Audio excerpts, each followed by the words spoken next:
Não, mas pode continuar falando aí. Vai aparecer no início do vídeo.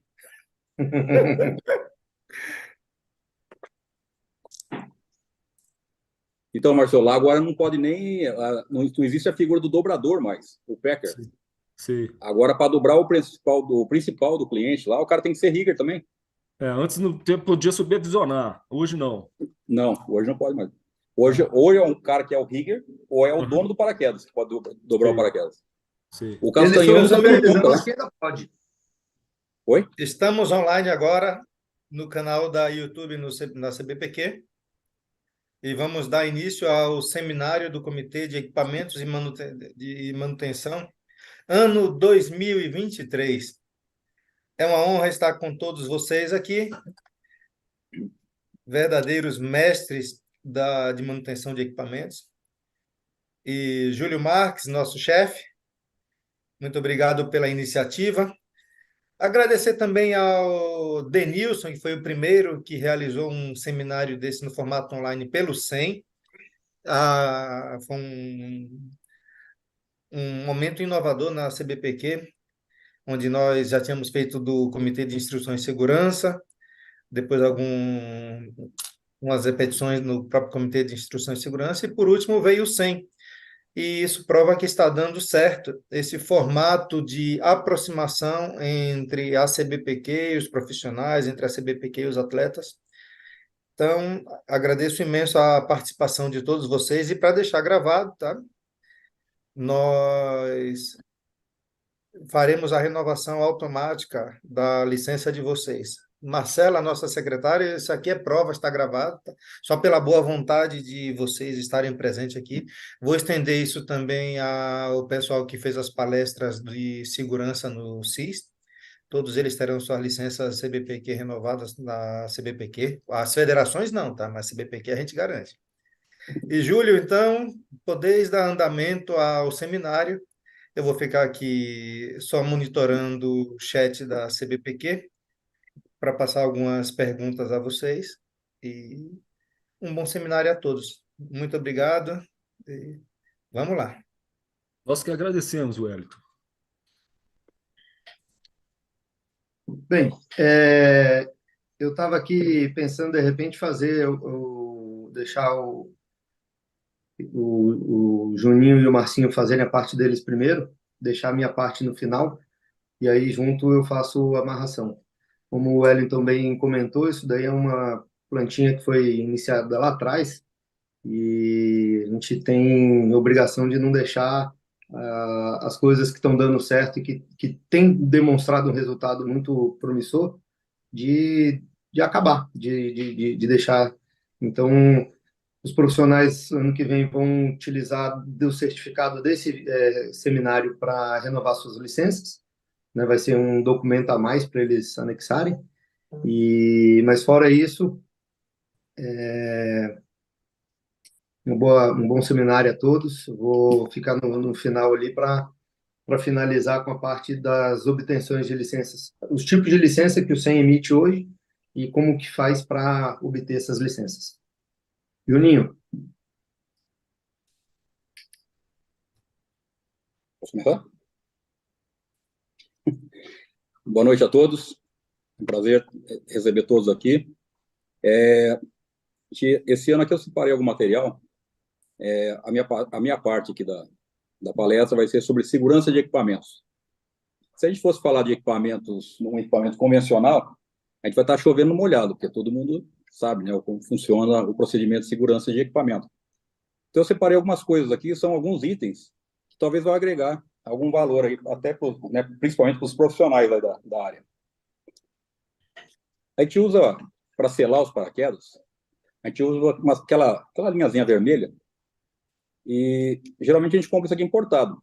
Mas eu já vi bastante gente usar nacional. Isso aqui pode ser usado uma linha de algodão, né, comum. Só que ela tem que ter, a tensão dela, ela tem que ser entre 4,70 e 4,75, que é o tanto que ela tem de tensão. E o máximo dela tem que ser 6 libras, que é o tanto que ela aguenta o máximo de tensão, né, de força que ela faz. carga de Como que ruptura a gente vai máxima. saber como que a gente vai fazer um teste de tensão numa linha dessa? Cara, a gente pega uma balancinha. Balancinha simples, tudo aqui. Essas de peixe, de pescaria. Põe a linha lá, puxou, quebrou. Deu menos de 6 libras isso aqui. 6 pounds. Então, isso aqui é uma linha que está aprovada. A gente pode pegar essa informação sobre o tipo de linha de usar. A gente tem o manual do paraquedista do Rigger, né? The Pointers Manual. Na página 452, tem esse material para falar qual é o tipo de linha. E tem um outro livro agora, chama The Parachute Riggers Handbook, que também está disponível na internet, pode baixar pelo Amazon. Tem bastante lugar que vende esse livro. E se alguém tiver esse livro aqui, que bastante gente tem aqui no Brasil, ele está na página 156. Tá? Então, só que era para falar sobre essa linha, que muita gente às vezes confunde. Eu já peguei até, inclusive, uma situação aí, que a pessoa, porque ela é grossinha, ela é mais firme um pouco do que a de algodão comum que a gente usa no dia a dia. E o pessoal às vezes confunde isso aqui com aquela linha de costura mesmo, de nylon 40. A nylon 40, para você ter ideia, ela é bem mais forte do que isso aqui. Então vai segurar, né, o pino lá, você vai puxar o punho, o pino não vai sair. Então, sempre recomendado usar algodão, tá? O tempo todo, algodão, nunca nylon, tá bom? Então, essa aqui era só uma dicasinha aí. Eu E já muita gente peguei, pergunta...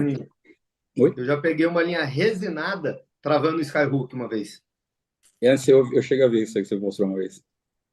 Então, e aí, exatamente, isso aqui, além de selar, né, também ela serve para dar aquele pontinho no Skyhook lá. Na linha de freio do tandem, quando tem Tem o bastante link L. utilidade. E sempre de algodão, cara. Sabe? Nunca pode ser de outro modelo. Uma outra dúvida que muita gente pergunta, cara, é qual tipo de sabão líquido, né, que o pessoal usa para lavar equipamentos. E no Brasil eu tenho visto também muita divergência de informação a respeito disso aí. Nos Estados Unidos, também no The Parachute Manual, na Bíblia do Rigger, no volume 2, na página 295, tem essa informação sobre esse sabão aqui, que chama Woolite. E no Brasil a gente tem esse aqui. Esse aqui é o preto, mas tem um que é branco também, o tubo dele. E esse aqui é para roupa colorida, sei lá o quê. Ele é um sabão neutro. Então, a vantagem desse tipo de sabão, quando a gente lava um equipamento, é que se ficar resíduo no container, ele não vai corroer, não vai causar nenhum tipo de corrosão no equipamento. Não vai corroer a parte metálica, as fitas, né, as webbings. Então, sempre utilizar isso aqui. Tem gente que usa sabão neutro, também aquele de coco. Só que o de coco, geralmente, ele deixa aquele cheiro, né, de coco também. E esse aqui eu já deixo meio que perfume e tal.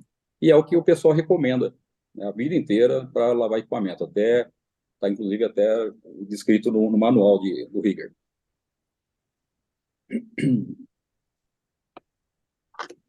Galera, uma outra situação é quando a gente vai trimar, cortar o cabo do desconector. Se a gente vê muito, o pessoal às vezes pega um alicate, alguma coisa, começa a cortar, fica tudo saindo os cabinhos de aço e tal.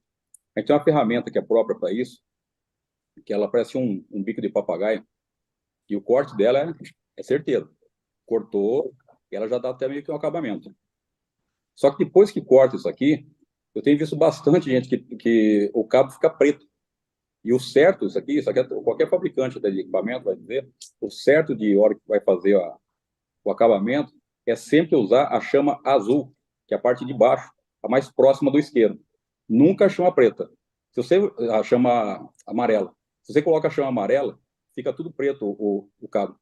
E não sai. Isso aqui fica tudo marcado. Então você acaba... É só um detalhezinho, mas que assim, o cara paga 5, 6 mil dólares num container, né, e a gente vai lá e protege o cabo do carro. Então, sempre usar a chama na parte azul e fazer o acabamento limpo. Tá? Então, isso aqui é como trimar um cabo de Caraway. Agora, essa situação é bastante interessante também. Desde que começou, assim, o pessoal começou a fazer manutenção aqui no Brasil, Na verdade, começar a dobrar a reserva, né? E aí alguém vai lá, compra uma máquina de costura. Comprou a máquina de costura e sai fazendo, de repente, uma troca de velcro, costura, sei lá o quê, uma braida lá, alguma coisa. Faz um reparozinho num velame, às vezes. Cara, uma coisa que a gente tem que ter muito cuidado é com o tipo de agulha que é usado na máquina de costura. Porque é muito comum aqui no Brasil, quando você vai para uma loja de máquina de costura, que vende peças de costura, o cara fala, para que você vai usar isso aí, essa máquina? Ah, eu vou usar para paraquedas. Todo mundo, cara, nas lojas, eles têm a ideia que a gente vai trabalhar com um material que é extremamente pesado, tal, e que precisa de uma agulha muito forte para aquilo ali. E eles geralmente eles colocam uma agulha que chama ponta-lança, ponta de lança, que ela parece uma lança mesmo. Tá? Então ela entra picotando o tecido, ela picota o nylon, picota as fitas, tal, e acaba gerando uma degradação na vida útil do material. E aí, às vezes, gera até um perigo dele poder picotar e rasgar. Inclusive, velame pode acontecer isso aí. Então, o que é recomendado quando a gente faz qualquer manutenção em paraquedas? Tanto em velame, como no equipamento, na Bridon, em qualquer lugar do equipamento. Sempre agulha ponta-bola. Depende do tipo de máquina que as pessoas usam. Aqui no Brasil é muito comum você ver o pessoal usando a reta comum lá, Brother, Juke e outras fábricas. Ou uma que é zigue-zague e reta também. O pessoal chama de 0,21D. Que aqui no Brasil é bem comum o pessoal usar, porque ela tem duas funções, né? Ela faz tanto o zigue-zague como a reta. Para qualquer máquina que estiver usando, sempre a agulha ela vai ser de acordo com a altura, né, da agulha, de acordo com a bitola, o tanto ela levantar o pezinho, o calcador, mas sempre ser o que manda realmente é a ponta dela. A pontinha dela tem que ser sempre rolicinha. Ela não pode ser de forma nenhuma a tal da lança. Aí já tem até uma outra modelo aqui, que não vai dar para ver no vídeo, porque é muito pequenininha. Mas ela parece um prego, cara. Um negócio assim, um prego daqueles tudo cheio de ponta, sabe? Então, isso aqui, se você fizer uma costura num velame com uma agulha dessa, você picotou tudo. Então, vai acabar o material. Então, se tiver dúvida, uma coisa, você pode mandar mensagem, eu mando a planilha tem uma foto com os tipos de agulha que são usados. Mas é bem comum, você vai numa loja de máquina de costura e o cara sabe. Tá? Então, eu quero agulha ponta-bola. Inclusive, no Brasil, é a agulha mais usada, porque confecção que trabalha com malha, suplex, lycra, essas coisas, tem que ser ponta-bola, senão picota tudo o material também. Então, não, acaba não durando. E a parte da agulha. Parei um monte de coisinha aqui.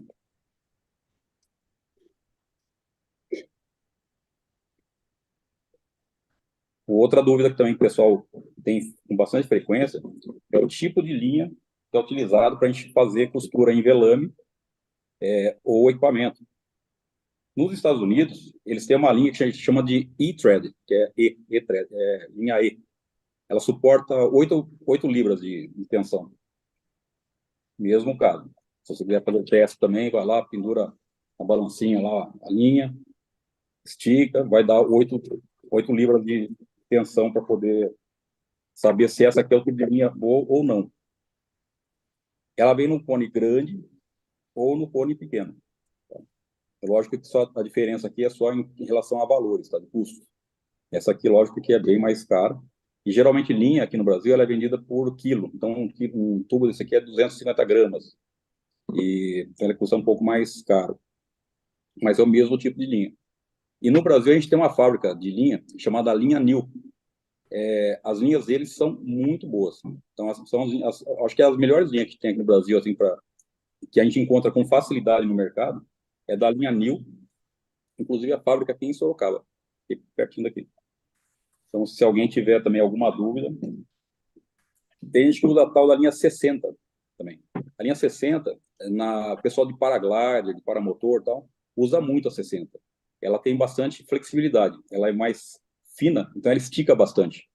No paraquedismo a gente não tem esse tipo de uso, tá? Então a gente tem a linha para a gente tem que ser linha mais firme mesmo. Então, ela é um pouco mais grossa. A 60, a bitola dela é um pouco mais fina do que essa aqui.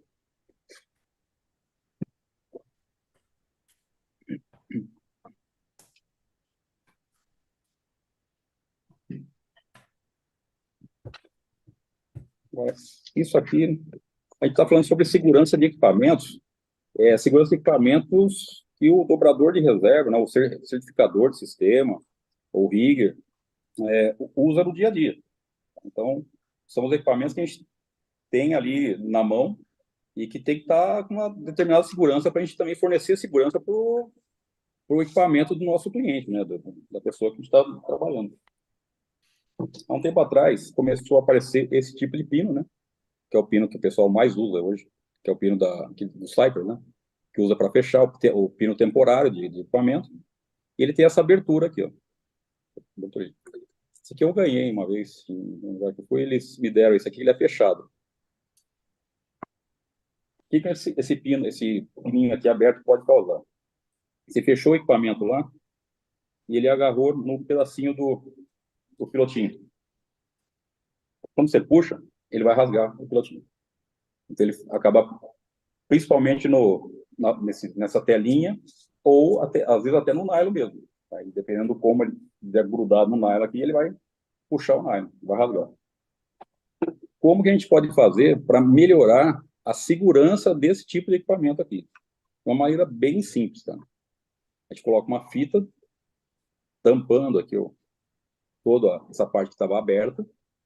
Se alguém tiver condição de fazer, de repente, uma solda e fechar o pino, melhor ainda. Mas se não, só isso aqui já funcionou, já adianta. Então isso aqui não vai mais agarrar na telinha ou no próprio nylon, não vai fazer nada. Então, isso aqui garante uma segurança muito grande do equipamento. É um equipamento de trabalho nosso, que também precisa estar dentro do padrão de segurança para a gente. Tá?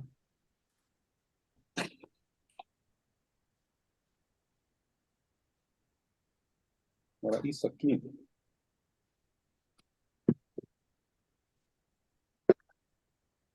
Aqui no Brasil, pelo fato de, às vezes, o pessoal não conhecer essa ferramenta,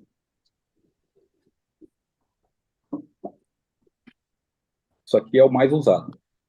O pessoal usa uma marreta ou alguma coisa bem próxima disso aqui para bater, vai trocar um ilhós, colocou o ilhós lá e tal, você vai bater, tem gente que pega a marreta e pau, né, para poder trocar um ilhós e tal. Lá nos Estados Unidos teve muito caso, né, que eu trabalhava lá, e o cara bater com a marreta, isso aqui é um ferro fundido, é uma peça de ferro fundido. E esse vazador também, ferro fundido. Então, quando você bate com uma peça de metal igual aquela ali, de ferro, igual aquele negócio, ele pode quebrar essa ferramenta aqui no meio e, na batida, no impacto, isso aqui voltar. Então, dá como se fosse um tiro. Isso aqui volta no rosto da pessoa. Então, para garantir a segurança nossa, né, dos técnicos, aí, o que a gente usa? Essa ferramenta aqui. Tá? Ou algo parecido com isso. Isso aqui tem um monte de camada de couro aqui. Esse negócio tem até na Paragear, não é Paragear, não, no manual do Empire também, no volume primeiro, na página 41. Tem até essa ferramenta aqui. Por ser de couro essa parte, quando você bate na peça, não causa nenhum problema de ferro com ferro. Então não tem perigo de eu rachar essa ferramenta aqui e esse negócio voltar no meu rosto. Tá? Então, garantindo a segurança nossa também, dos certificadores, tá bom? Então, nunca usar uma marreta, tá? Para fazer esse movimento. Essa aqui, ó. Porque... Isso, esse aí também, cara. Esse é o de madeira, né? Sei? Não, esse é de couro, não é uma É de couro, ferramenta né? barata, cara. Mas ele é de couro, você tá vendo? Sim. De couro. É um Ah, macete. é? Tem no Brasil esse aí? Tem no Tem? Brasil. Você acha Aí. para comprar. Então, já resolveu. Então, principalmente não usar de forma nenhuma a marreta de metal. Melhor usar aquela de borracha que pedreiro usa para assentar piso do que usar a de metal. Então, o ruim da borracha, cara, é que a hora que você bate, né, a borracha é igual Sim, mas ainda é melhor do que a de metal. Exatamente, exatamente. Ainda é melhor do que essa aqui. É mais segura, né? Ainda é mais Sim. segura. Você pode estragar a ferramenta também de ilhós se você bater com um martelo de aço. Ela vai Também. danificar e todos os ilhós que for colocando vai ser estragado, vai estragar o ilhós.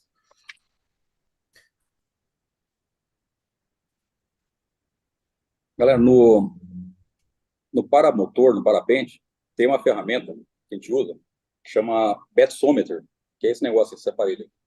Isso aqui é para testar a resistência de tecido. É bem interessante isso aqui. Eu peguei alguns nylons aqui, que são fabricados no Brasil. E tem nylon que é muito parecido com o nylon americano. Nylon certificado que a gente usa para fazer reparo em paraquedas. Se você pegar um e o outro, são idênticos, cara. Idênticos. Você não consegue saber a diferença de um do outro. Tá?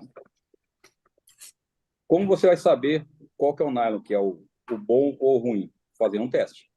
Tá? Se eu fizer o teste de resistência nesse nylon aqui, ó, praticamente nem fiz força. E já começou a rasgar. Então, assim, é um negócio bem fraquinho. Não teria condição nenhuma de usar um negócio desse aqui. Eu estou falando isso porque no Brasil, como está tendo muito tipo de... bastante tipo de equipamento de voo diferente aí, e estão usando esse tipo de nylon,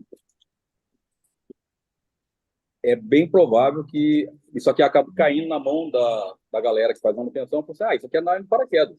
E realmente é, se você olhar assim, é igualzinho. Né? Você vê os quadriculadinhos e tal, do Hitstop, né? É idêntico ao nylon. Só que a resistência não é. Então a gente pega aqui um nylon de verdade, né? Que é um nylon de velame. Você vai saber a resistência dele, você explora o teu negócio aqui e não rasga, sabe? Nem fura. Então, assim, a diferença entre os nylons, ela é gritante, assim, de grande. Então, de forma nenhuma, quando for fazer manutenção em paraquedas no Brasil, usar o nylon nacional. Porque às vezes o pessoal acha que é tudo igual, né? Que é a mesma coisa, mas não é. A aparência realmente é. Quando você olha o tecido, a trama e tudo mais. Qualquer dúvida, sempre que tiver dúvida, cara, faz um teste. Depende, não precisa ser com essa balança, pode ser com outra coisa, mas faz um teste. Ver a resistência dele. Se fizer um teste de tensão mesmo, que igual a gente faz do reserva, com isso aqui, com esse nylon, esse aqui ele acaba passando. Tá? Até 40 libras ele acaba até passando. Mas nesse do Betsometer ele não passa. Tá? Então esse aqui é um teste um pouco mais confiável nessa parte aqui, para fazer a homologação do tecido. Tá? Então eu prefiro o Betsometer do que o teste de tensão nesse tipo de material. E o próximo. E aqui é umas curiosidades agora. O pessoal sempre pergunta também, quanto que aguenta uma bolinha dessa aqui, do punho do reserva, né? Cara, esses punhos geralmente são feitos na Jump Shack, né, que agora chama Parachute Labs. O carro-chefe deles hoje lá é a fabricação de punhos. Eles testam um por um. Tá? Então, cada bolinha dessa aqui, ela é testada no dinamômetro com 300 pounds, 300 libras, né, pessoal? Com 300 libras de pressão, passa esse aqui, e os pinos a mesma coisa, 300 pounds de força para testar um pino. Depois que passou por esse teste, Cerca de 150 quilos. cerca de 150 quilos. 300 pounds por 3 segundos. Por 3 segundos. É. E outra coisa, sobre o sabão em pó, ou sabão líquido, né, que a gente usa para fazer a lavagem de equipamento, se você tiver dúvida em relação ao pH dele, às vezes a gente fala assim, mas como eu vou saber qual que é o pH do negócio? Né? Se o pH é neutro, se está um pH muito agressivo e tal. Cara, tem aquele negócio de fazer teste de piscina, tá? O pessoal usa, bem comum isso aqui, para testar se tem cloro, quanto que vai de cloro, essas coisas. Só pegar um teste de piscina e fazer o teste do sabão, que vai dar o resultado que você precisa. Ele tem que estar o mais próximo possível do neutro, tá? Para poder lavar equipamento. É só uma situação. O F-111, né, que seria aquele nylon lá, para ele rasgar, a carga de ruptura dele é de 45 libras, né, de pressão. Ali não está dando aquele vermelhinho ali, que é o nacional, ele não está dando nem, tipo, sei lá, vamos colocar em libras, uns 6 libras. Você puxava, já começava a rasgar. Então, realmente, não pelo parâmetro, né, de teste, de fábrica, a gente sabe que não é um produto que deve ser usado. A gente está alertando esse tipo de coisa aí, porque é bem comum, né, cair na mão, às vezes, de um certificado, de uma pessoa que está fazendo manutenção e tal. Às vezes o cara tem uma máquina de costura em casa, vai lá, achei esse nylon aqui que é igualzinho de paraquedas e tal. E como eu estou nesse meio agora também de paramotor, de parapente, essas coisas, cara, a gente vê cada coisa, cara, é muito interessante até o negócio. Então, assim, a gente não pode misturar as bolas, tá? Às vezes o que funciona bem ali no parapente ou paramotor, para aquele tipo de coisa ali vai bem e tal, mas para o paraquedismo não vai. Tá? Então, é saber separar bem esses detalhes aí. Galera, a minha parte aqui, eu achava que as palestras iam ser amanhã. Eu estava terminando a palestra, eu falei para amanhã, cara. Aí o Júlio falou assim, cara, é hoje à noite. Cara, hoje à noite, tá pela metade do negócio. Então, assim, isso aqui é o material que eu consegui compilar para trazer para vocês. Tá? Espero que tenha sido útil de alguma maneira. Também não vou ficar prolongar muito também. Eu acho que mais ou menos o tempo da palestra era mais ou menos esse também, né? E se alguém tiver alguma dúvida, alguma coisa, manda aí no chat, depois o Wellington repassa para a gente. Muito Uma boa obrigado. noite a todos. Muito obrigado aí. Muito obrigado. Beleza.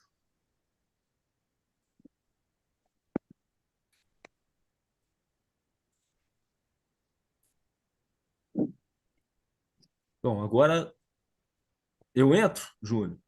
Isso. Pode ser. Isso, então aqui.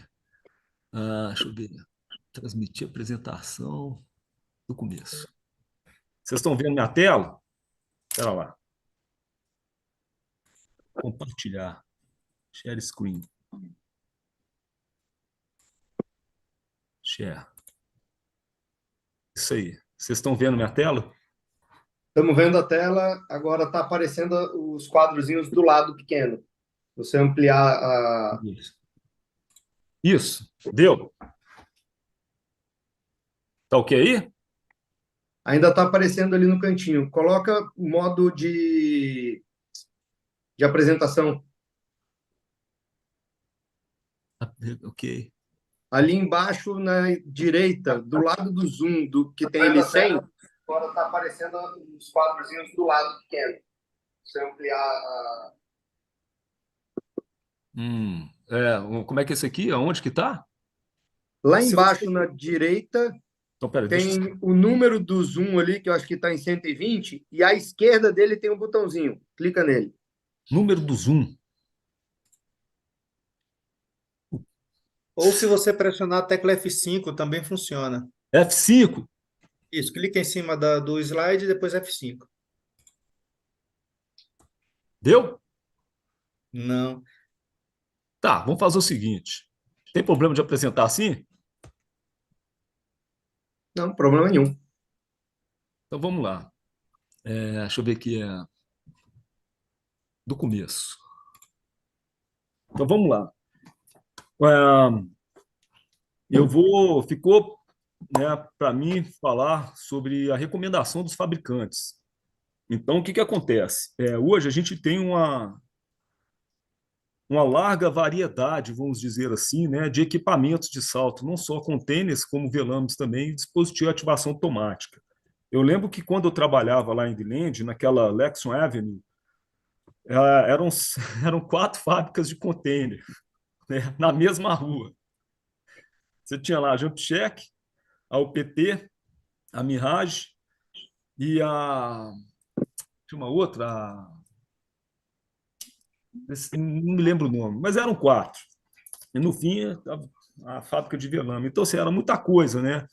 Muitos fabricantes. Então, eu peguei especificamente um tipo de contêiner, um tipo de velame, um tipo de dispositivo de ativação automática para a gente discorrer sobre isso aí, certo? Então, o que seria, né? Os tipos de manutenção que a gente faz quando a gente trabalha com paraquedas são esses 4 tipos de manutenção. A manutenção corretiva, né? Uma preventiva, uma preditiva e uma prescritiva. Eu vou discorrer o que elas são, certo? Vamos lá. Na manutenção corretiva, é aquela manutenção que a gente faz quando o problema aparece, né? Ou seja, vamos lá, existe o paraquedista pousou na árvore, um exemplo, né? Furou lá o velame e vai se fazer um PET. Então, quer dizer, teve um estrago e ele vai atuar ali com a manutenção, vai corrigir aquele problema, certo? Então, é muito comum aparecer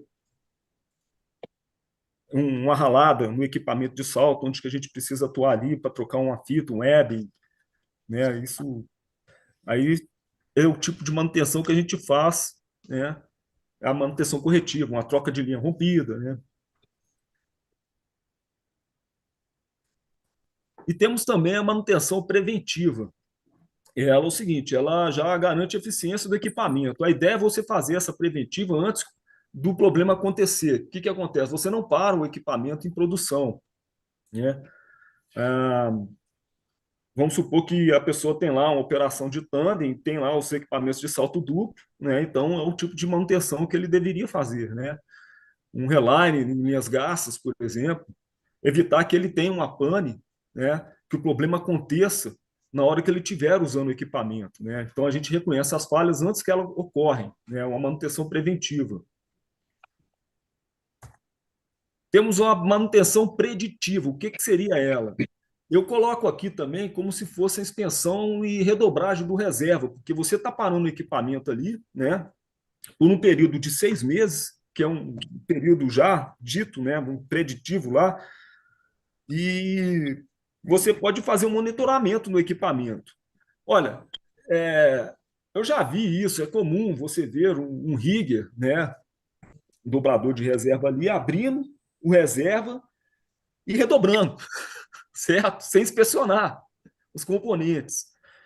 Então, assim, o objetivo da redobragem do reserva, dessa manutenção preditiva, né, vamos dizer assim, é você identificar os problemas que pode acontecer. Olha, é a hora que o paraquedista vai parar o equipamento e entregar na mão de um rigger, né? Então, aquele momento ali, onde que o profissional lá que está fazendo a manutenção deve olhar o equipamento em si todo, o harness, o container, os tirantes, se estão com muito saltos, se estão gastos, a condição do velame, né? Porque o paraquedista, ele não vai, da maioria das vezes, ele não vai ter noção disso aí. É comum chegar num loft com paraquedas com milhares de saltos, já sem condição, né? O principal, né? Para dobrar o reserva, e na hora que você vai inspecionar, você fala, meu, não tem como, não tem condição, não tem como, né? Faria lá um teste de tensão, rasgaria o velame principal. Então, assim, é a oportunidade que tem, né, de dar uma geral no equipamento ali, a manutenção preditiva. E um exemplo também seria a manutenção do dispositivo de ativação automática, né? Você manda a cada 4 anos para fazer lá a inspeção. Alguns dispositivos, outros não. Bom lembrar que não existe dispositivo de ativação automática homologado. Daí eu vou falar disso aqui para frente, né? E tem a prescritiva. Ela serve para controlar um determinado evento específico lá. Vou dar um exemplo aqui, um USB que aconteceu lá no Vector, ele virou um AD. Se vocês não estão familiares com as expressões, USB seria um service boletim de serviço, né? E um AD, um Work Directives, que seria uma diretriz de aeronavegabilidade, né? Que foi feito lá um recal, né, vamos dizer assim, para fazer essa manutenção, corrigir esse problema que teve. Então, assim, é uma manutenção prescritiva que se tornou uma manutenção corretiva, né, o problema que aconteceu. Então, ela vai além das recomendações e indica as medidas para solucionar antecipadamente o problema que possa vir a acontecer, né? Certo? E temos aqui a importância de seguir as recomendações dos fabricantes. Olha, existe a homologação dos paraquedas, tá? O paraquedas, ele é um produto aeronáutico, ele recebe uma ordem técnica padrão, né? A Technical Standard Order, aquela C23. Aqui no Brasil não existe essa ordem técnica, né? Mas é bom a gente seguir isso aí, certo? Essa ordem técnica padrão, né? Os paraquedas não são homologados no Brasil, né? Não existe essa homologação. A gente tem por cinto de segurança, que é o C22, o C23 seria o paraquedas, o C24 não existe, o C25 é o assento da aeronave, ou seja, são homologações aeronáuticas, né? Então, é importante seguir as recomendações que o fabricante te mostra, né, te conduz em fazer na manutenção que você está fazendo ali, executando, né, por causa disso aí, dessa homologação aeronáutica. certo? Outra coisa é a padronização na manutenção. Você tem tudo padronizado, tudo, né, no mesmo standard. Então, o que acontece? Fica mais fácil de você controlar a segurança ali, né? E tem a segurança também, né? Com isso, você acompanhando lá, né, as recomendações, né? A homologação aeronáutica, a padronização da manutenção, você aumenta a segurança lá na manutenção dos paraquedas. A ideia é aumentar a segurança, certo? O caminho, né, são esse caminho, né? A padronização, né? As recomendações, certo? Então, eu coloquei o Código Brasileiro de Aeronáutica, né, a Lei 7565, o artigo 68, ele fala lá que a ANAC deveria, né, fazer essa homologação, isso é só para ter assim, um embasamento legal, certo? E mesmo em produtos aeronáuticos importados, isso vai naquele inciso terceiro, né, do artigo 68 do Código Brasileiro de Aeronáutica. Então, você vê a importância de seguir as recomendações do fabricante. Som, a homologação aeronáutica, né? Então, eu coloquei aqui o exemplo da UPT, quando eles fizeram essa notícia, né? Essa diretriz de aero. Primeiro foi um service bulletin, um boletim de serviço, depois uma diretriz de aeronavegabilidade, né? Uma AD, Airworthy Directives, nesses paraquedas que eram os equipamentos de aluno, que tinham um problema lá com o flap. Então, a gente clicando aqui no link, ele vai aparecer lá as recomendações, como é feita a manutenção. Não vou lá, porque senão ficaria muito longo. Está lá na internet. Enfim, né? A pessoa entra lá e consegue interpretar isso aí, certo? E tem também uma recertificação dos velames, certo? De reserva. No caso dos tandems lá, do Vector, eles tiveram antigamente não tinha, né? Aí passaram a ter uma vida útil limite, né? Onde que os proprietários de tandem, né, deveriam entregar o paraquedas ou para performance design ou para o PT para fazer os testes, né, e fazer essa recertificação nesses velames. Então, o que acontece? Não é uma coisa simples, certo? Chegar ali, fazer um teste de tensão e pá, bate o carimbo e assina. Não é. Eles fazem outros testes. Eles fazem um teste de porosidade, eles fazem uma inspeção geral.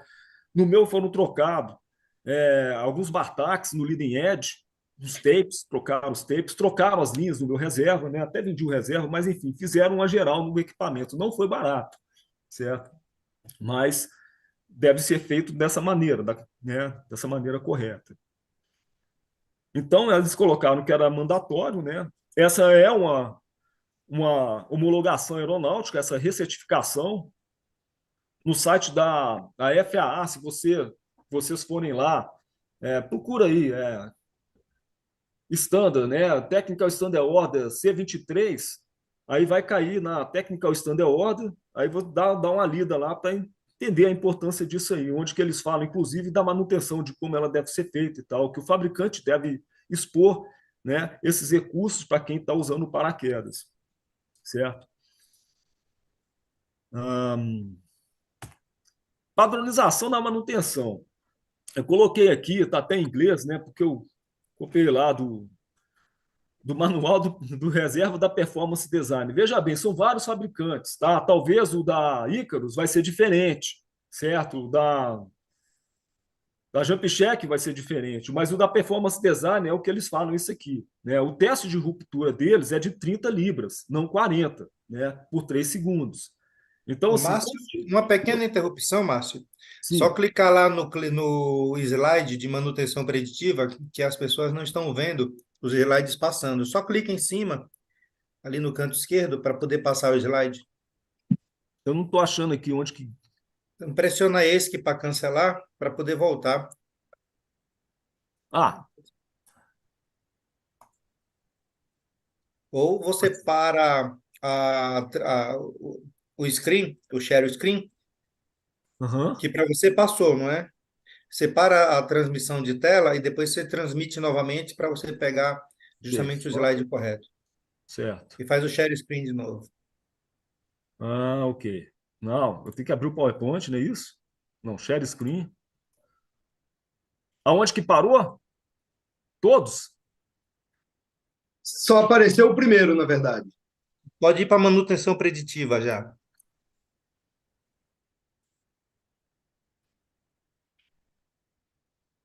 Olha lá. Está perfeito agora. Continue daí. Ah, Perfeito. preditiva? Sim. Então, esse é o slide, né? Eu falei aqui da manutenção preditiva, aquela baseada em condição, avalia a situação atual do equipamento, vai fazer um monitoramento de rotina lá, né? É, um exemplo que eu dou aqui seria a manutenção no Cypress.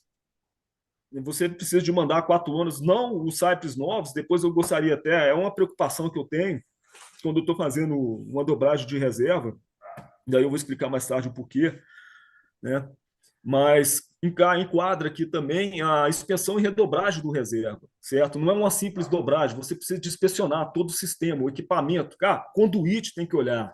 Eu já cheguei lá no loft e peguei lá, o conduíte estava estragado, ele estava rompido. Né? O conduíte que eu falo do cabo desconector. Então, assim, são ações que a gente deve corrigir, né? Ali na manutenção preditiva, que seria a correção, passaria para uma manutenção corretiva, né? Mas é uma oportunidade que a gente tem para inspecionar todo o sistema, todo o paraquedas, link. Já troquei link aqui que estava sem condição, né? Super apertado, né? O link ia romper. Você deu barril estourado, né? Então, assim, a gente tem que tomar muito cuidado com isso aí, certo? Ou seja, a inspeção e redobragem do reserva, ela precisa ser feita com muita atenção. Não é só a dobragem, tá? A inspeção, ela conta muito na dobragem, né? Nessa Marcinho, manutenção. deixa eu Oi, só fazer uma interrupção bem rapidinha, só um adendo.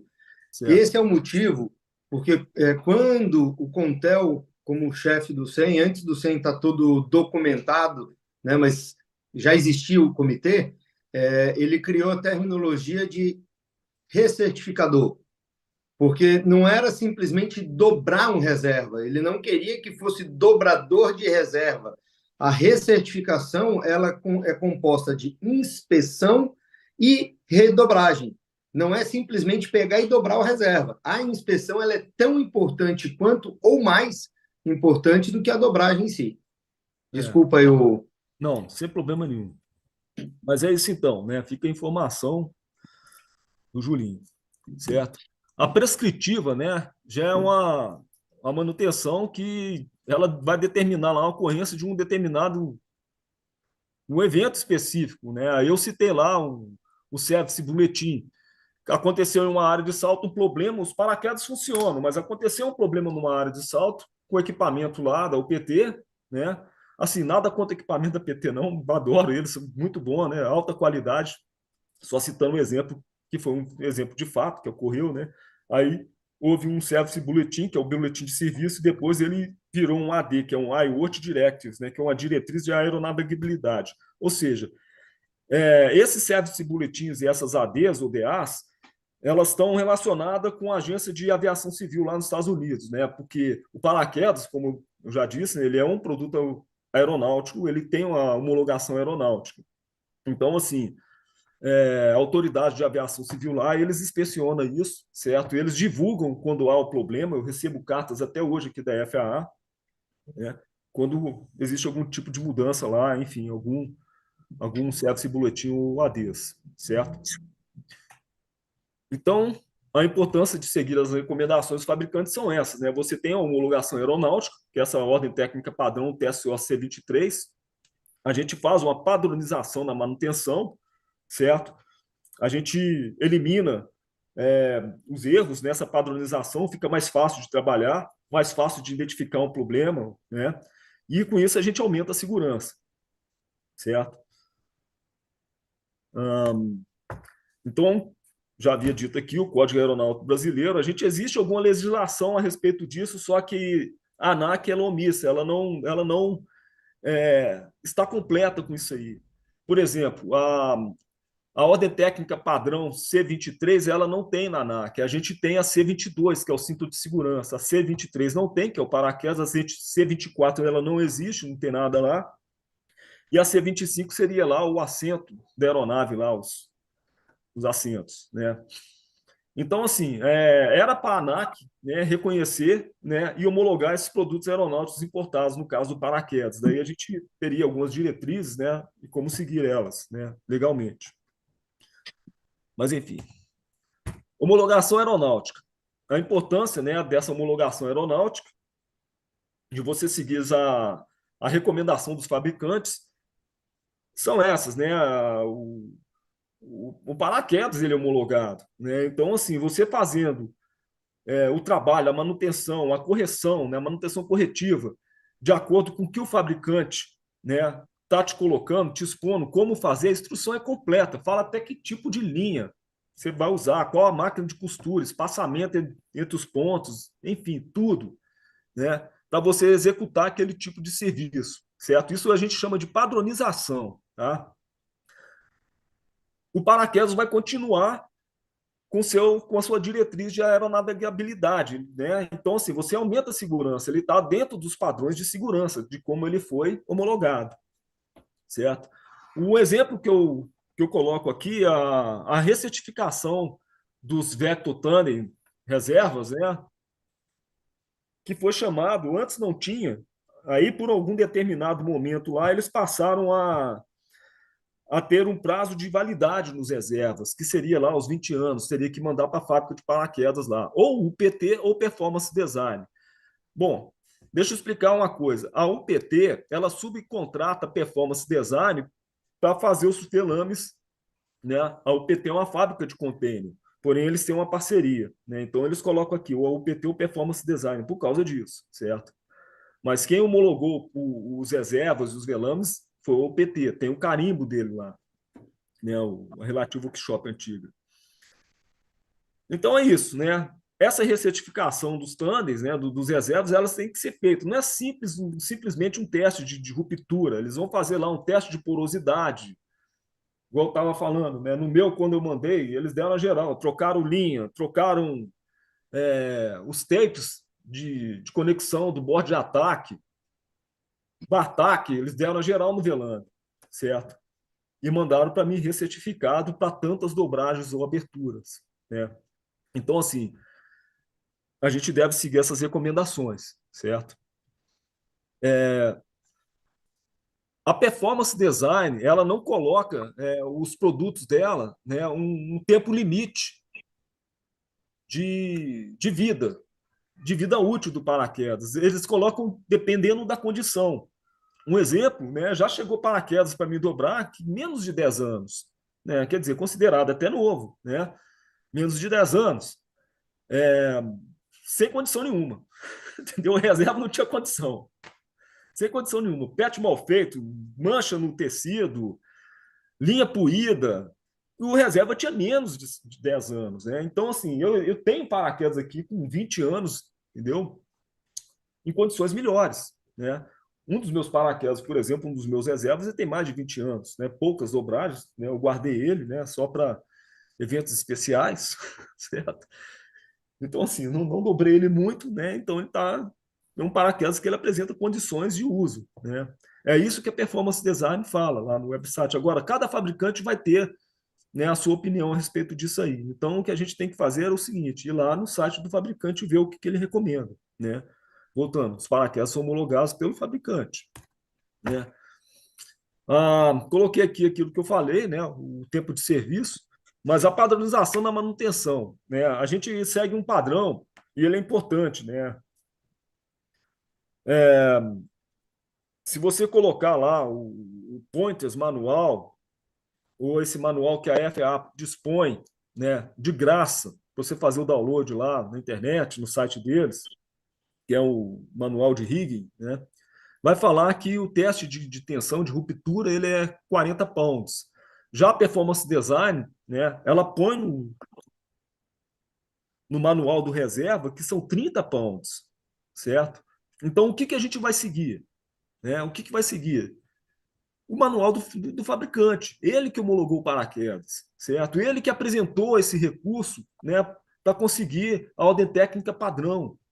Então, sempre, né, recorrer aos fabricantes quando está fazendo qualquer tipo de manutenção ali, certo?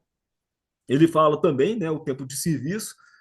Eu coloquei aqui em inglês, que eu copiei deles lá, mas o service life, né, ele é baseado na condição do paraquedas, entendeu? Aquilo que eu falei, né? O paraquedas entrou aqui com menos de 10 anos, sem condição nenhuma, né? Sem condição, né? Já outros paraquedas com mais de 20 anos tinha condição de ir lá dobrar, né, botar em serviço, certo? Então, ou seja, a padronização da manutenção ela é muito importante, né? Com isso, a gente aumenta a segurança, certo? Eu coloquei aqui o Cypress, né, o exemplo do Cypress, que é o seguinte, o Cypress ele deixou de fazer a manutenção, né, de mandatório, colocou isso lá no manual deles, né, no website, para altamente recomendada, certo? Isso é uma preocupação que eu tenho quando eu estou fazendo a manutenção do paraquedas, porque é o seguinte, olha, eu entendo que um equipamento onde você tem lá um barômetro, né, um altímetro, ele precisa de ser recalibrado de tempo em tempo, certo? Isso aí ele pode afetar um bom funcionamento dele, vamos dizer assim, né? Tudo bem, eu entendo também que a tecnologia nos traz esse recurso, né, de estender o, esse tipo de manutenção, certo? Agora, o SAIPES ele põe uma recomendação sobre isso aí, certo? Falando que o que a manutenção eles fazem, né? Então, assim, o que seria recomendado usado aí, certo? O high recomendado, altamente recomendado nessa manutenção, né? A gente entende que a gente precisa de aumentar a segurança, né? O que a gente não quer, por exemplo, um salto lá, um big way, um Cypress dispara porque ele não foi recalibrado, né? Ou então se está fazendo lá um cameraman filmando um Thunder, você vai ter o acionamento do reserva, ou então mesmo no SWOOP, né? Isso pode acontecer, né? Agora, é uma coisa que me preocupa, né? Quando estou ali fazendo a manutenção e tem um Cypress vencido, né? Geralmente eu não dobro, peço para alguém fazer, entendeu? Já tiro fora ali, entendeu? Né? Eu não quero ter problema. Não custa muito, né? É uma manutenção relativamente assim barata pelo custo-benefício, né? E eles vão fazer todo lá um check-up, né? No sistema, vão ler, vão atualizar, trocar bateria, enfim. Tem umas curiosidades aqui, né? Eu fui usuário de Cypress durante 18 anos, né? 18 anos eu usei Cypress, tive 3 Cypress, foi isso mesmo, 3 Cypress. Já me deixou na mão 2 vezes, que a bateria acabou, né? Na época era o Cypress 1, eu havia feito o número limite de saltos, não havia, não era rigger, né? Era paraquedista ali, jump master, eu não havia lido lá o manual do Cypress, eu havia feito mais saltos do que o recomendado. Me perguntaram, sei lá, eu fiz uns 600 saltos, eu tinha feito por aí, uns 700 saltos, muito mais, né? No season. E lá falava que a bateria tinha um limite de 500 saltos, você teria que trocar. Mas eu estava lá no dia, né, no meio do dia, eu fui checar meu equipamento, já tinha feito lá um punhado de salto, eu olhei lá, poxa, meu Cypress não está ligando, né? Eu parei de saltar, né? Hoje eu sou usuário do vídeo, já me deixou na mão 2 vezes, certo? Por... Sou usuário de vídeo por 11, 12 anos. 12, não, 11, 12 anos, né? Já me deixou na mão 2 vezes.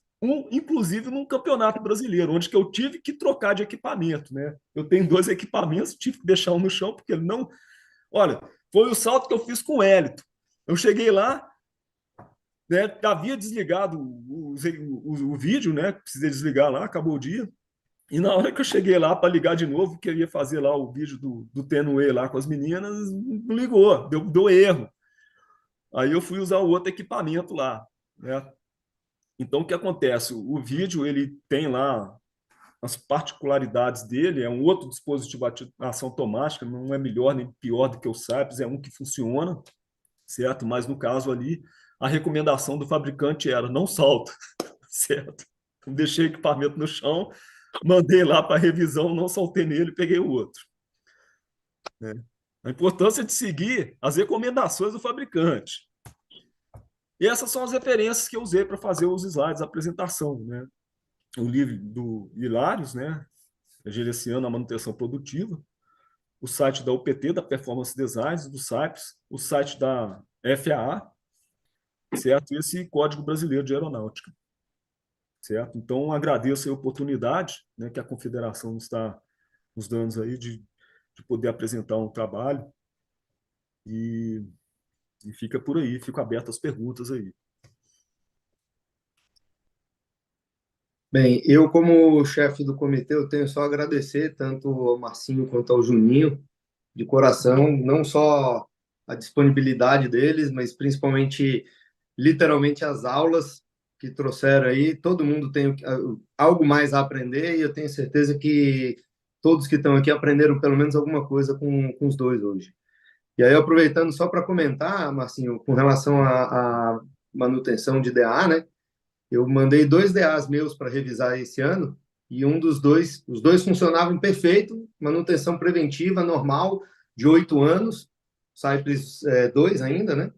E um dos dois ele teve que ser retestado, porque ele foi testado, falhou, quer dizer, eles fizeram a manutenção que precisava e ele não foi aprovado mesmo assim. Eles tiveram que trocar componentes, mas o Cypress ele ligava normal.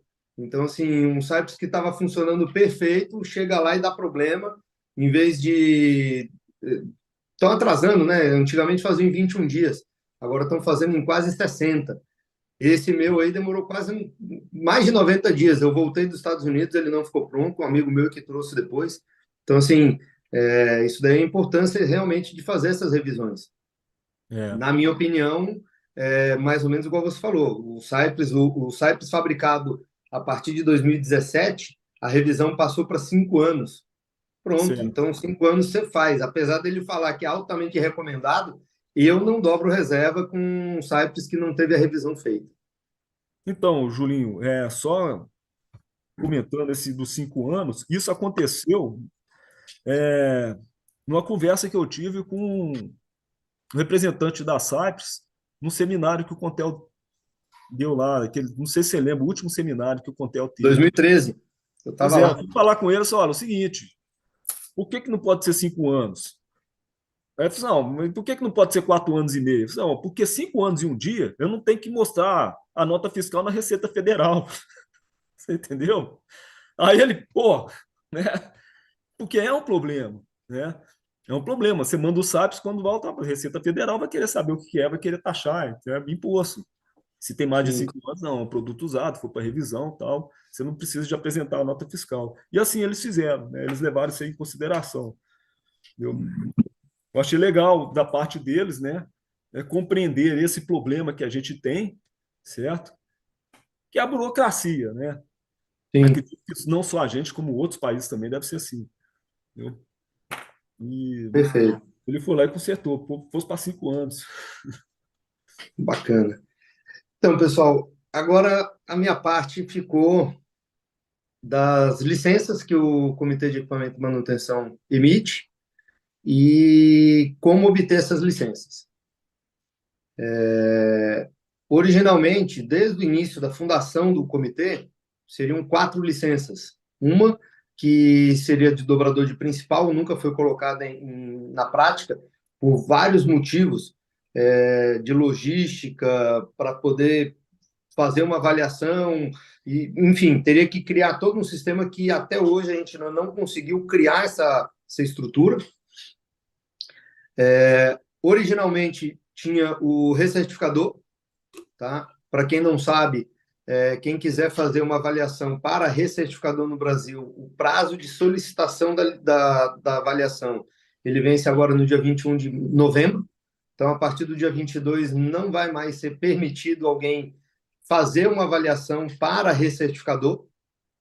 As pessoas que tiverem a avaliação autorizada vão ter 180 dias para finalizar toda a documentação, toda a avaliação e entregar a documentação para o comitê.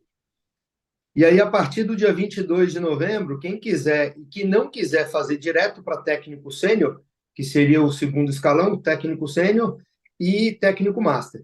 Só que para técnico master, você precisa ser no mínimo 3 anos como técnico sênior. Então, não dá para ir direto para o master, você tem que passar pelo técnico sênior.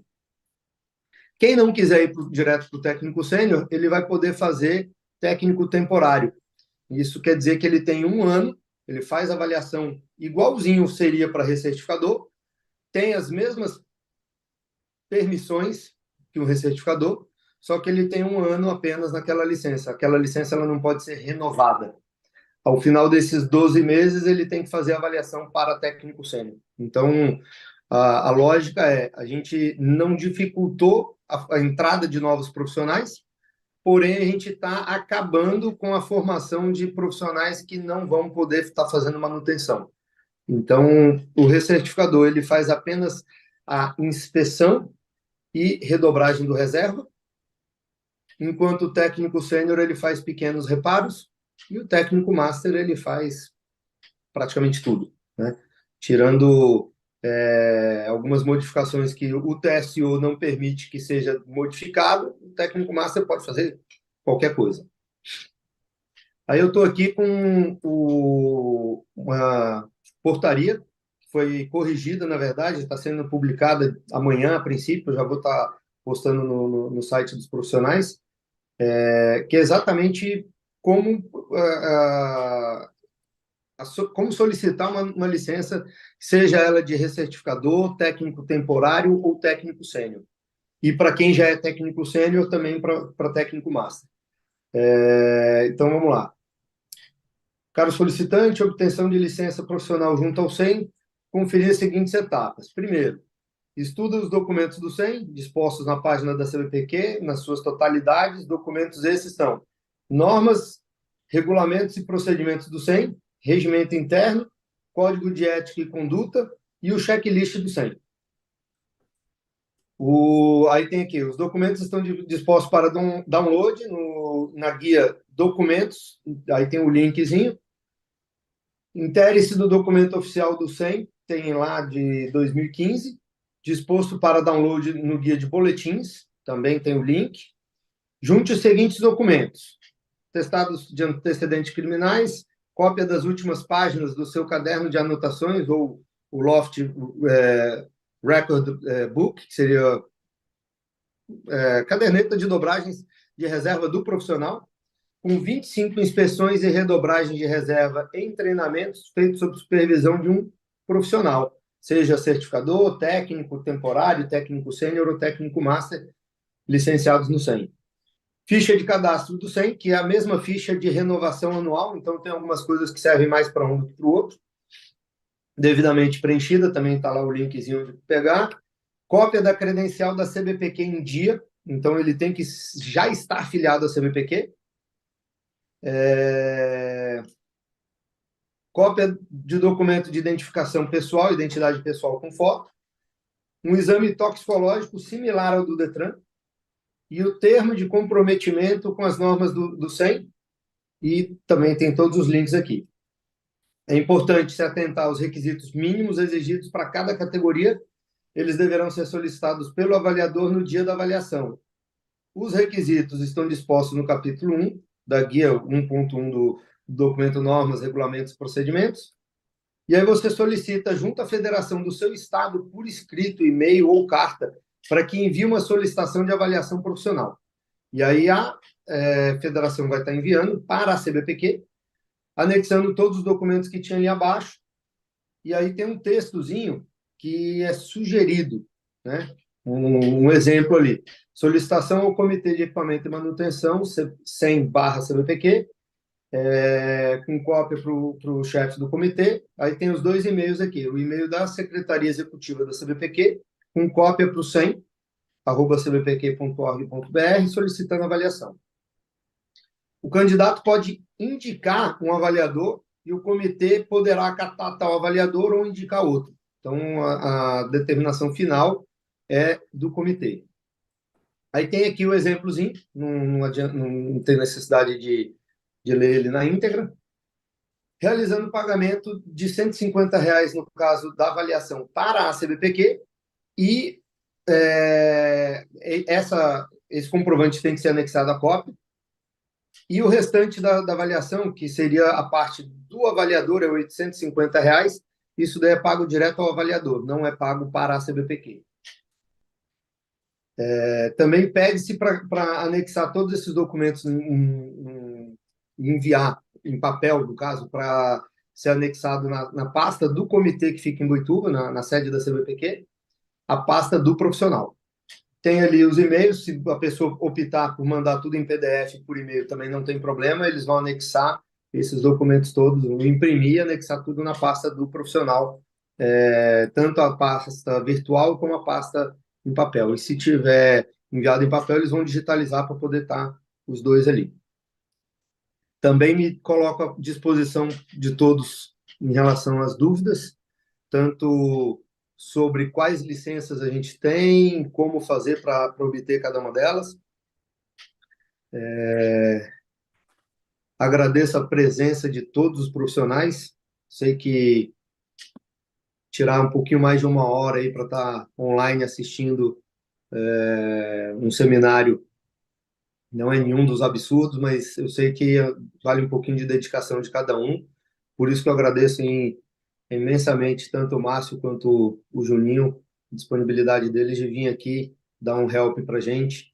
E o objetivo é a segurança do esporte, a segurança dos profissionais e dos atletas como um todo. Meu Nós que presidente, agradecemos, cara. Obrigado.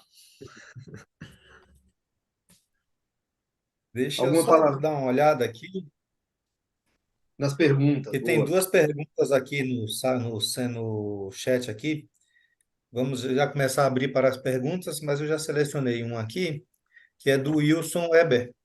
Uma dúvida, foi falado em calibrar o DAA. Isso é feito na revisão ou deve ser feito de tempo em tempo? De tempo em tempo na revisão. Deixa eu dar uma olhada aqui numa outra coisa. O nosso conterrâneo Fábio San Martin perguntando onde é que fica a lista dos profissionais do SEM. É no site da CBPq, na aba Comitês, no item 100. Está toda a lista lá dos profissionais em dia com a CBPq. Tem os membros e os Os profissionais. comitês dos profissionais, exatamente. A Lembrando lista, apenas que ali só está constando os profissionais que estão em dia no momento. exato. Deixe-me ver aqui se tem mais perguntas no chat.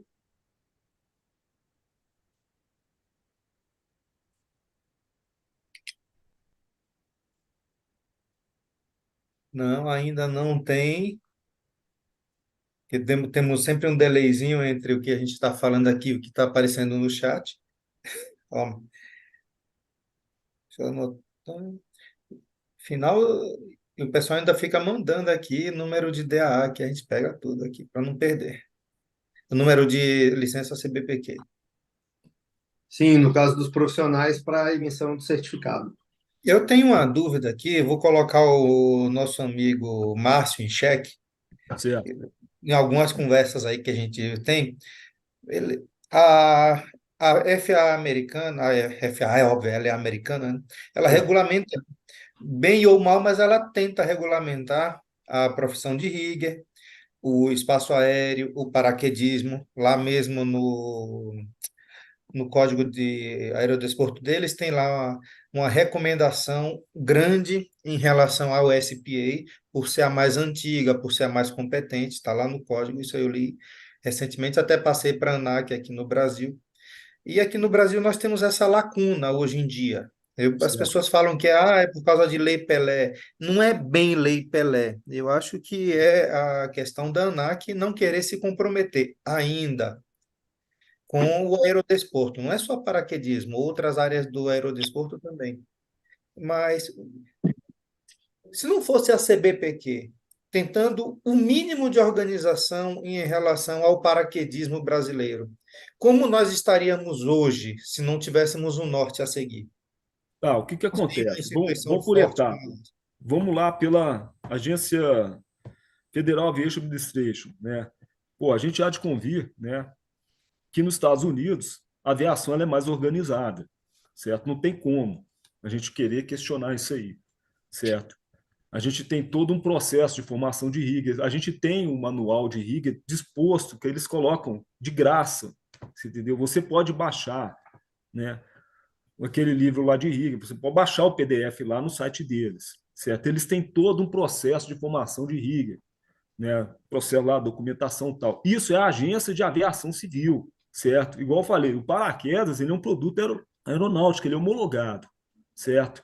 Quem que vai homologar o paraquedas? Né? A autoridade de aviação civil, certo? Eles têm lá o procedimento de homologação. O Júnior já deve ter participado disso, ele trabalhou na JumpCheck, então tem um engenheiro lá, enfim, tem um processo de homologação do paraquedas. Eles vão lá e registram isso, pum, dá homologação, certo? Já a ANAC, ela não tem isso, certo? Ela não tem isso, né? Ela tem uma lacuna, igual você falou, né? Na minha opinião, ela é omissa, né? Nessa questão. A questão da USPA, ela que é uma associação muito forte, certo? Eles não regulamentam, né, o paraquedismo, né? O que regulamenta seria a Agência de Aviação Civil, mas eles divulgam e difundem a segurança, certo? Eles participam da formação de instrutores, certo? De Tandem Master, entendeu? Criam eventos, campeonatos. Então, assim, ela é muito forte, são 60 mil atletas inscritos.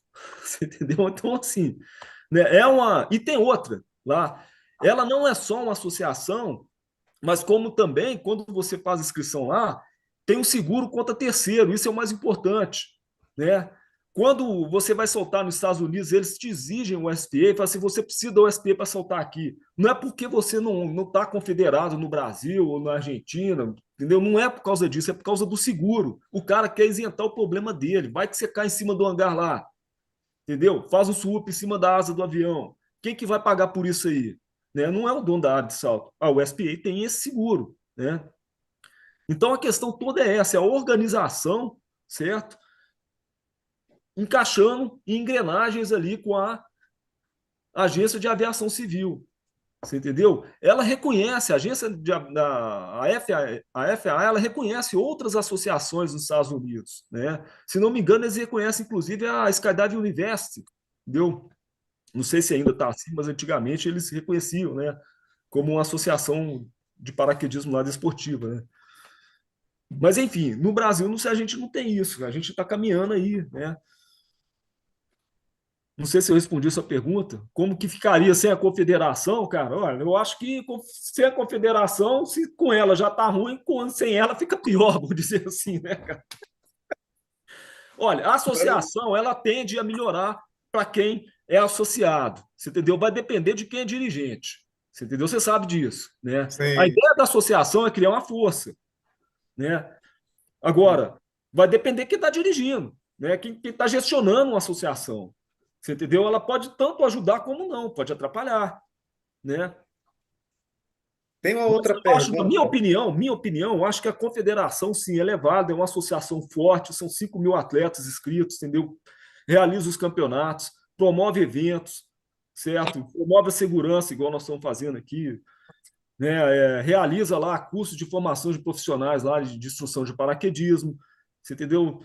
Então, assim, na minha opinião, eu acho que ela, sim, ela tem a fortalecer o paraquedismo. Agora, de novo, dependendo de quem está lá gestionando, né? Perfeito. Temos mais aqui uma pergunta aqui, acho que vai ser direcionada ao Júlio, mas vocês podem responder. Para fazer o pedido para técnico master, preciso de quantas manutenções de master acompanhado por um técnico master? É a pergunta do Michael Douglas. Eu tenho que conferir isso daí, eu consultar. A gente tem a brincadeira, né? A gente tem a Bíblia do comitê, que lembra tudo de cabeça. Eu sei que tem no mínimo de número de recertificações que não precisam ser supervisionadas e tem um número mínimo de serviços. Eu não tenho certeza.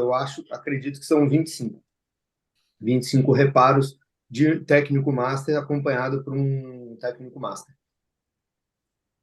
Juninho já respondeu aqui no chat. Juninho é multitarefa, ele está participando com a gente na live e ao mesmo tempo respondendo perguntas aqui no chat. Eu não estou Não, vendo mas aqui as olha, perguntas, não. já deu mais de uma hora no nosso seminário. É muito legal. Gustavo Areias acabou de entrar, Pareias, meu grande amigo. tá? pessoas aqui, Sidney, Fabrício, Marcelo Longo, chefe, já foi chefe do CIS, já foi chefe do SEM também. Denilson, ex-chefe do CIS, também presente aqui. Francisco, da Federação Mineiro, nosso Chiquinho. Vicente, nosso diretor jurídico, vice-presidente da Federação Amapaense. Everton, João Batista. Caramba, olha. Alcídio, tá? Juliana Costa, Sidney, poxa, Aline. Muito bom. Eliezer, presidente da Federação Paraibana de Paraquedismo, lá do Aeroclube da Paraíba.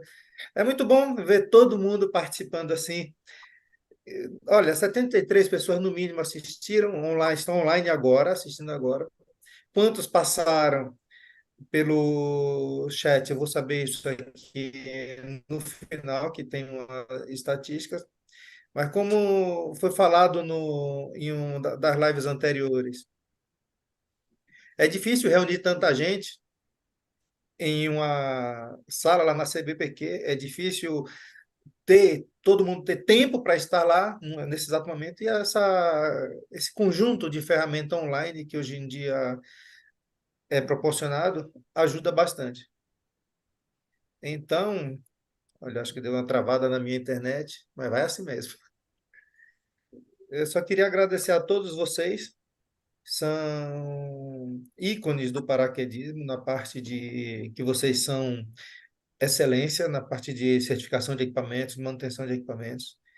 Tenho cada um de vocês na mais alta estima e gostaria muito que mais lives como essa acontecessem, mais temas fossem trazidos à CBPq, que é sempre muito importante. Vocês têm total liberdade, o comitê tem total liberdade, Juninho é parte do comitê, Júlio é o chefe, temos outras pessoas, o Lucianão, o Natan, o Tuca, Denilson, Danny faltou algum, Boy. Júlio? Não sei, mas a cabeça já começa. Danny Boy, é excelente. Tá? Para a gente sempre estar promovendo a segurança no paraquedismo. Tá? Para tornar a CBPq mais forte, para tornar o paraquedismo mais seguro, precisamos fazer cada vez mais lives como essa, pegar os melhores profissionais, aqueles que conseguem doar um pouco do seu tempo, 30 minutos, meia hora para cada, é excelente. Agradeço a todos, vamos para as nossas casas e... Juninho, você quer falar alguma coisa? Seu telefone está desligado aí, seu microfone. Tá, seu microfone, Júnior. Espera aí. Ah, não está falando nada. Seu microfone está desligado. Pronto, agora viu. Aí. E fica, Foi. e fica aqui meu agradecimento, todos nós, para nossas casas descansar. Um abraço a todos vocês. Julinho, você como chefe, igual o nosso amigo lá, Fábio Pelaio, faça as honras de encerrar o nosso seminário online de segurança. Bem, é só agradecer a presença de todos, tanto os palestrantes como as pessoas que estão aqui assistindo. Eu acho que é isso. Agradecer mesmo. Obrigado, cara. Obrigadão. Nós que Tá? agradecemos. E assim chegamos ao fim de mais uma live na CBPq, do nosso seminário de